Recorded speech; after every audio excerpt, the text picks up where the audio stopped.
Lantas, apakah penelusuran kami malam ini harus terhenti akibat insiden yang dialami oleh Den Ananda?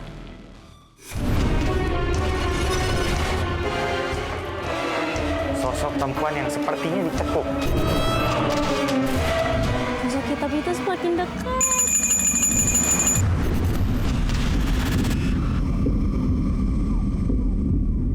Sebagian besar mitos dan kisah mistis di area Villa Joglo ini mulai terkuak. Namun tak bisa disepelekan, insiden jatuh terperosok yang dialami oleh Nanda membuat pertimbangan besar.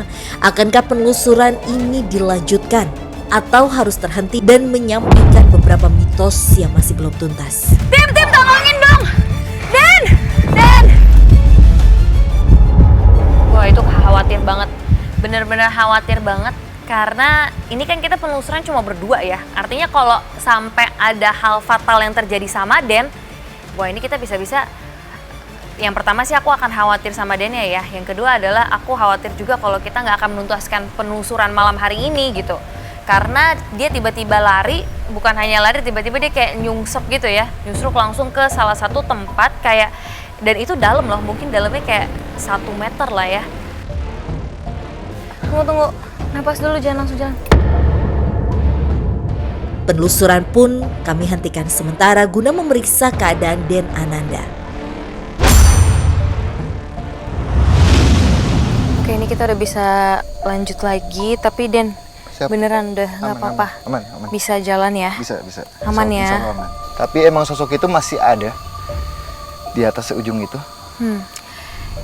Sosok itu yang tanpa kepala itu masih ada di atas dengan dia begini nih, posisi kepalanya dipegang dengan dia bilang gini, kamu company ya, kata dia.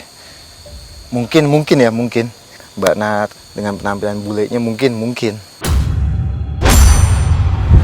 Habis itu saya tanya lagi, kamu dulunya kenapa bisa kayak gini kejadian masih tanpa kepala itu? Jadi pada saat zaman Belanda itu dia itu sempat dipenggal kepalanya sama company Belanda di wilayah bukit ini. Ya, kita sambil jalan. Baiknya tak ada cedera serius yang dialami oleh Den Ananda dalam insiden jatuh tersebut. Sehingga penelusuran pun akan tetap dilanjutkan dengan kondisi Nanda yang harus berjalan sedikit tertatih. Den, gimana? Ya, kita coba ajak komunikasi di sini kali ya. Tadi kan kita nggak bisa untuk naik ke atas. Iya, Karena terlalu bahaya juga ya. Iya. Curam banget soalnya di situ, jadi kita nggak bisa lama-lama juga. Iya. Karena takut ya, berbahaya. Jadi kita coba ajak makhluknya itu untuk kesini. Mau dia, nggak apa-apa ya?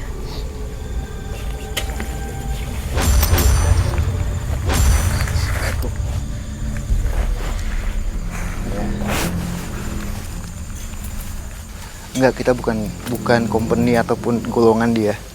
Bukan. Bukan. Kenapa kamu ada di sini? Jadi dia bilang sama kita adalah yang pertama kenapa kepalanya bisa tidak ada. Pada saat itu dia lagi jalan untuk mengambil ilalang, nebasin ilalang. Pada saat dia jalan ketemulah sama company itu kayak semak-semak itu kayak dia nongol tuh company itu dengan menggunakan senjatanya. Dia senjata habis itu ujungnya kayak ada pisaunya. Dia diculiklah sama company itu, diambil, habis itu kayak disiksa gitu. Diinjek badannya. Setelah itu kepalanya langsung ditebas kayak gitu. Dan dia kenapa ada di sini?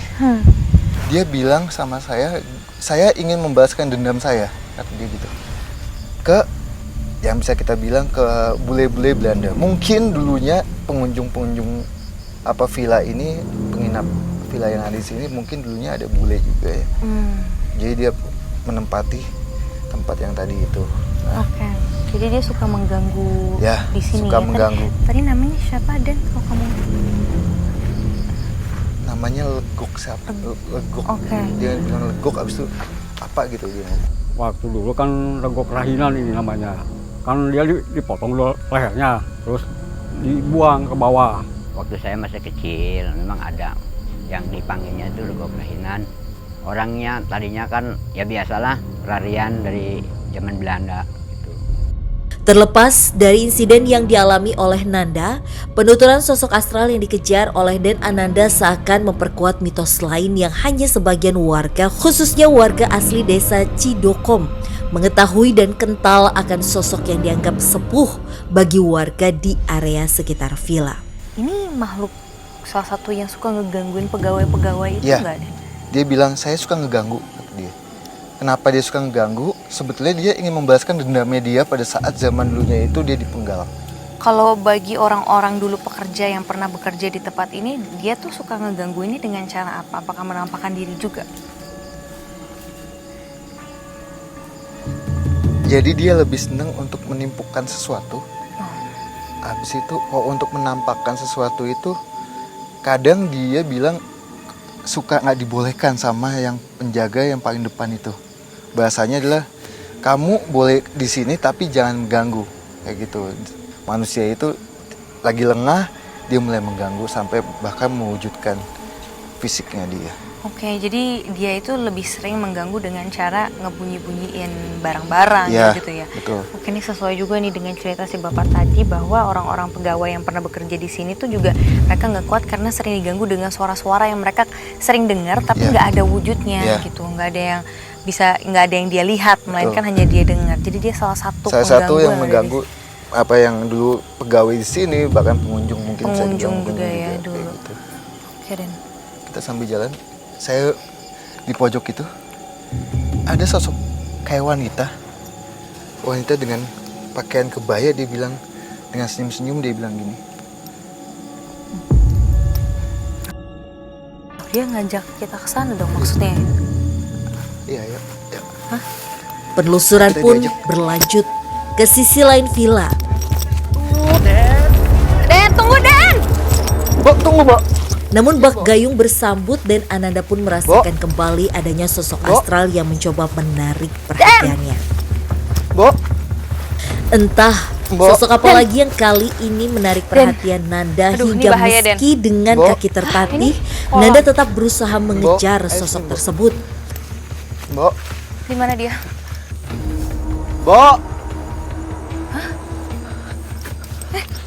Seakan tak memperdulikan cedera yang dialaminya, dan Ananda terus mencari sosok astral yang seakan menuntun kami ke sebuah tempat yang keberadaannya sulit ditemukan. Agak kesel karena makhluk ini tuh kayak ngerjain kita gitu loh. Kita kan hama tim ya, jadi udah mulai dari depan kita penelusuran, terus ngikutin lagi ke belakang, kiri, kanan, ngejar si makhluk ini. Tadinya mungkin Den tuh ngikutin sosoknya sampai akhirnya sosoknya nggak ada. Den tuh cuma dengar suaranya gitu kan. Permisi. Mbok. Mbok, jangan. Ayo, Mbok. Kamu di mana? Tunjukin tempatnya, Mbok. Yuk kita ikut. Bismillah. Den, kamu bisa. Ya. Benar, hati-hati. Bukan di hati-hati. sini dia. Di Dia mana menunjukin dong dia? kita.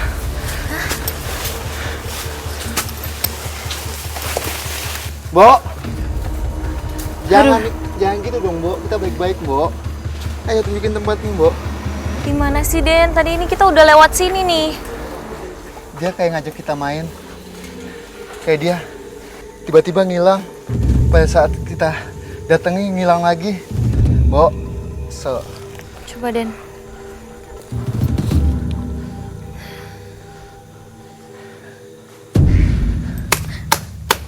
Ayo. Mbok, tuntun Mbok. Ayo kita mau tuntun sama Mbok. Tunggu. Ayo kita Yuk. jalan. Di mana dia? Dia bilang ke tempat sesuatu kayak bangunan. Di situ ada apa namanya? Gendang, kayak semacam gendang. Itu di mana ada gendangnya? Ada gamelan di mana? Di mana sih? Aku sempat dengar tentang gamelan ini tapi aku juga nggak tahu tempat pastinya tuh di mana. Ayo, Mbok. Bisa? Mbok. Tuntun, Mbok. Yuk kita. Bismillah. Ya bismillah, permisi. Dan hati-hati ya. Dia ngomong sama saya, bangunannya itu nggak susah ditemuin emang kata dia. Gamelan, yuk. Permisi. Permisi Den, hati-hati. Dan benar saja, Nanda berdiri di sebuah ruangan yang letaknya tersembunyi dari bangunan lain, bahkan aksesnya tertutup semak belukar.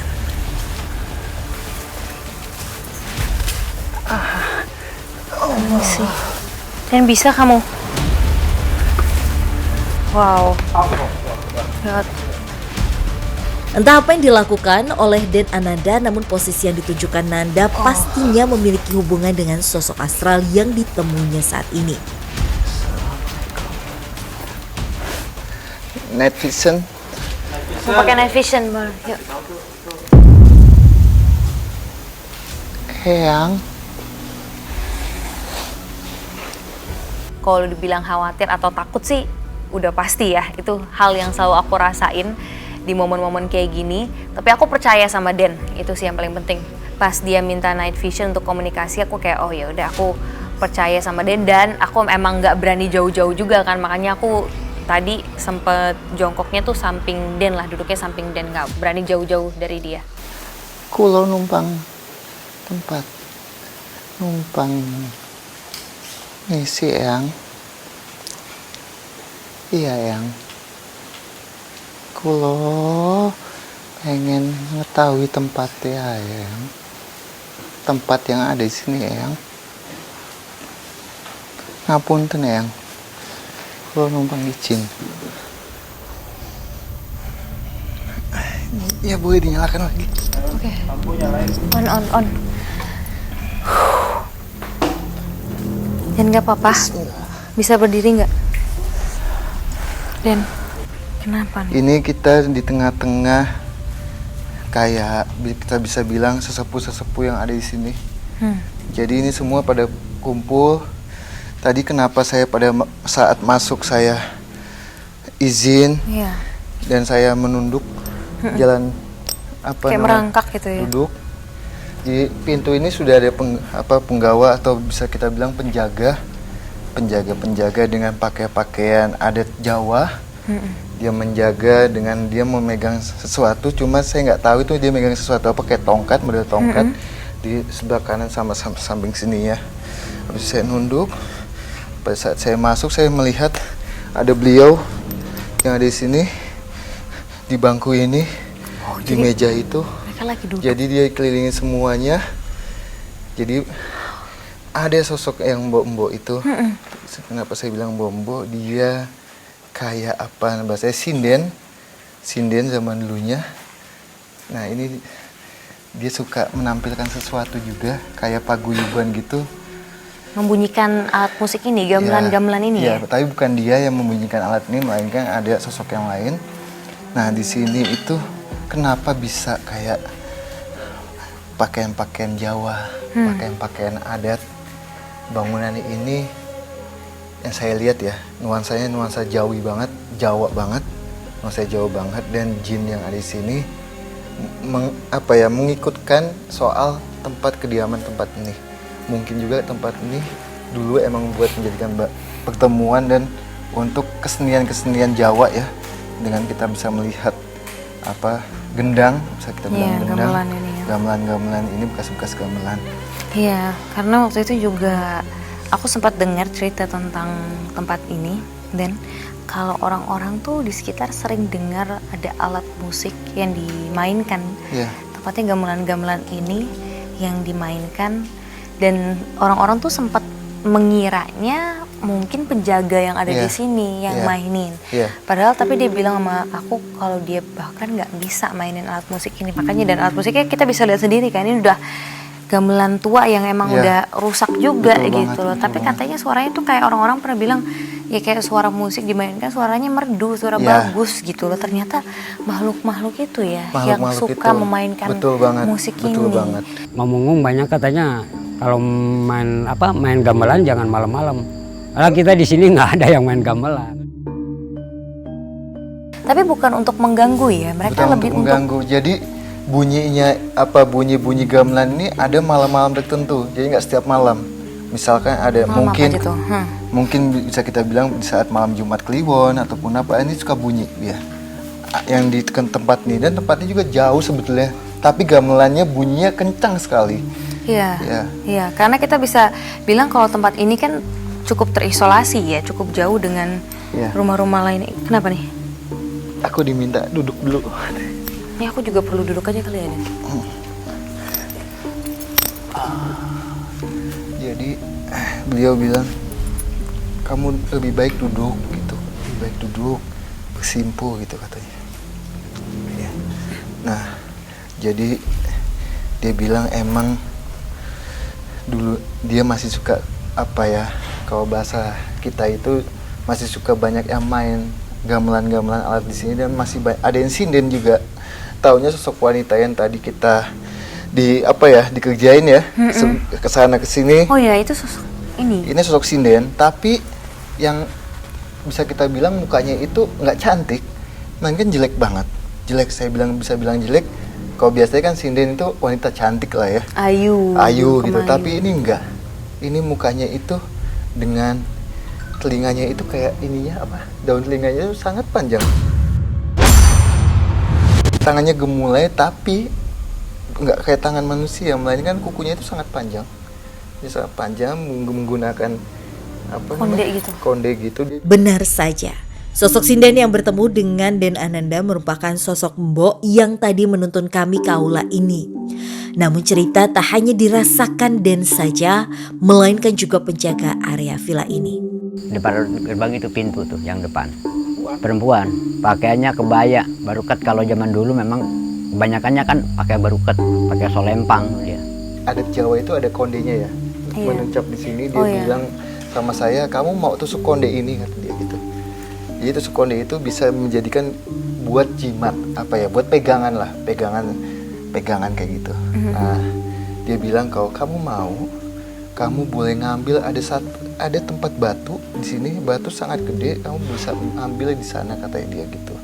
Tapi saya bilang enggak, saya nggak butuh itu. Saya ingin mengetahui tempat ini dulunya kayak gimana, apakah kamu mengganggu atau tidaknya pada Iya. saat itu. Jadi yang dari tadi sosok yang kamu kejar lari-larian tuh si sosok sinden ini. Iya, Sindeni. Jadi pada saat kita sudah menjelaskan soal sosok yang kepalanya tidak ada, tiba-tiba di belakang itu ada sosok ini yang melambai-lambaikan tangan untuk ayo Ngajak ikut, gitu ayo ya. ikut. Tapi yang usilnya adalah dia ngajak kita ke sini, ngajak kita ke sana tanpa mengetahui tempatnya Iya, itu. iya. Tiba-tiba ya alhamdulillah bisa ke tempatnya dia. Tapi apa sosok ini juga yang suka mengganggu Betul. dulu orang-orang yang pernah nginep di Betul. sini maupun pekerja-pekerjanya, Betul, Den? betul. Dia, itu kenapa saya bisa bilang mengganggu, kita aja diusilin. Iya, tadi aja kita Padahal kita niatnya baik. padahal dia nyuruh kita untuk Iya. ikutin ya. Ya, alhamdulillah kita bisa menepati. Bisa kesinilah. Dan emang di sekeliling kita itu emang banyak apa ya, bisa kita bilang bapak-bapak semua dengan pakaian-pakaian Jawa, belangkonnya belangkon yang hitam tapi tinggi. Saya nggak tahu itu Jawa Tengah ya, mungkin ada Jawa Tengah yang belangkonnya ke atas gini dengan pakaian jubah yang bagus, sangat bagus sekali. Di belakang kita ada beliau juga, di samping sini ada beliau juga. Pokoknya di sekelilingin kita itu banyak beliau, banyak yang apa ya mempunyai sosok kayak gitu. Dan di tengah-tengah ini sosok sindennya itu yang saya panggil mbok-mbok itu. Oke, aku paham sekarang. Jadi ada banyak banget ya makhluk-makhluk yang memang menghuni tempat ini ya. Dan Iya. salah satunya ada mereka-mereka ini Iya. yang bisa dikatakan memang makhluk yang sudah tua juga ya. Betul.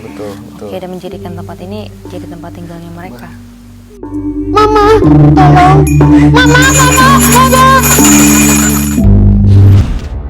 Uji berani tetap kami laksanakan di aula yang mana terdapat beberapa bekas peralatan musik seperti gendang, gamelan dan sebagainya guna melengkapi penelusuran kami malam ini.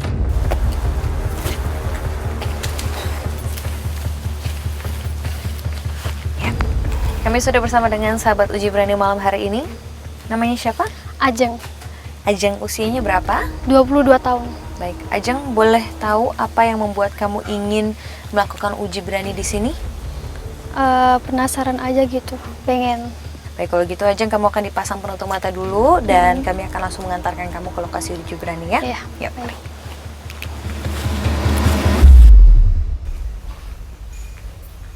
boleh di sini, Ajeng ya. Baik Ajeng, kita sudah tiba di lokasi uji berani malam hari ini. Kamu akan sendirian, ya, tidak ada siapapun yang ada di sini. Tapi sebelum saya dan juga pergi meninggalkan kamu, apa kamu sudah yakin ingin melakukan uji berani ini? Insya Allah. Yakin ya? Oke, di sini ada lonceng, boleh kamu bunyikan jika kamu ingin menyerah dan sudah tidak kuat. Oke? Kalau gitu, selamat beruji berani, Ajeng. Tim tolong matikan lampunya.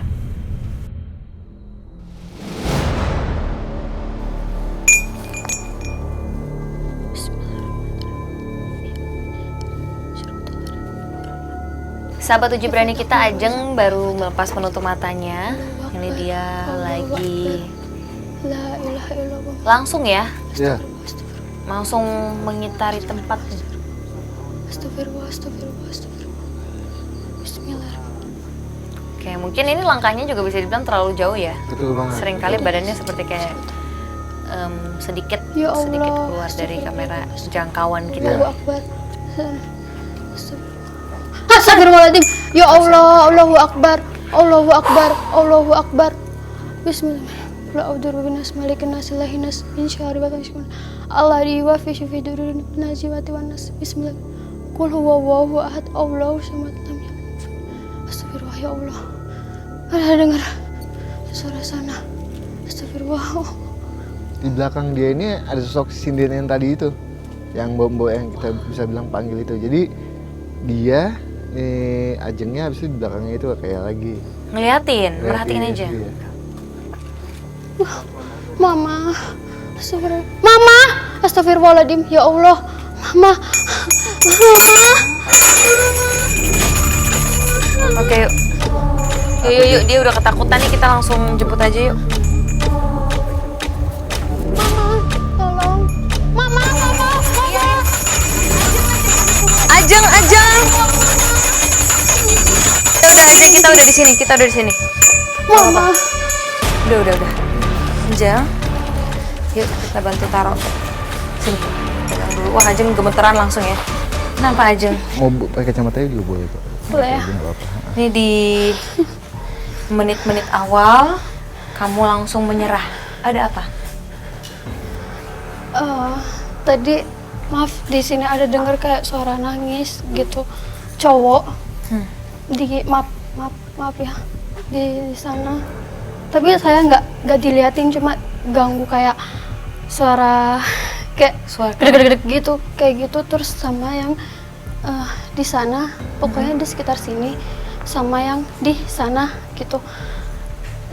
Kayak suara cowok, kayak gitu, bergumam gitu. Terus pintu kayak kebuka sendiri. pintu kebuka sendiri. Pokoknya di sini, pokoknya ada. Kayak ada bagian pintu yang kamu nggak tahu tepatnya di Nggak mana. tahu, tapi saya itu Dengar suara pintu digerakin. dengar banget deh ya. Oke. Kalau tadi sih pada saat di ruang monitor yang kita dengar itu kayak suara apa ya? Ada suara itu mungkin kayak benda gitu ya, Iya, tapi benda. suara nangis dan bergumam. Sayangnya kita nggak bisa dapetin, tapi mungkin Ajeng mendengarnya Dengar. sendiri di sini Real. ya, di lebih ke arah depan kamu tadi ya. Terus ada lagi nggak yang kamu mungkin lihat pada saat beruji berani di sini? Kalau ngelihat sih enggak, Nggak cuman ya? kayak suara Suara gitu, aja serem gitu, suara. banget. Dan Serem banget. kamu ngebunyiin lonceng ini pada saat momen yang mana? Yang pas kamu dengar suara apa?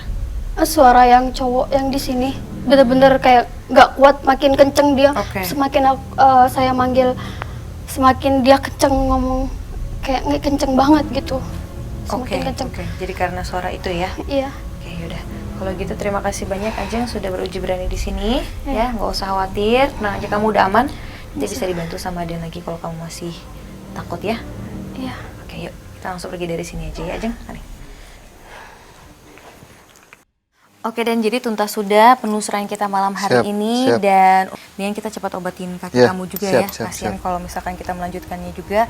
Jadi untuk itu pemirsa jangan lupa untuk terus mengikuti penelusuran kita ke tempat-tempat lainnya yang menyimpan banyak cerita mitos, misteri, dan mencekam yang tentunya akan membuat kalian semua deg-degan. Hanya di JTV. JTV.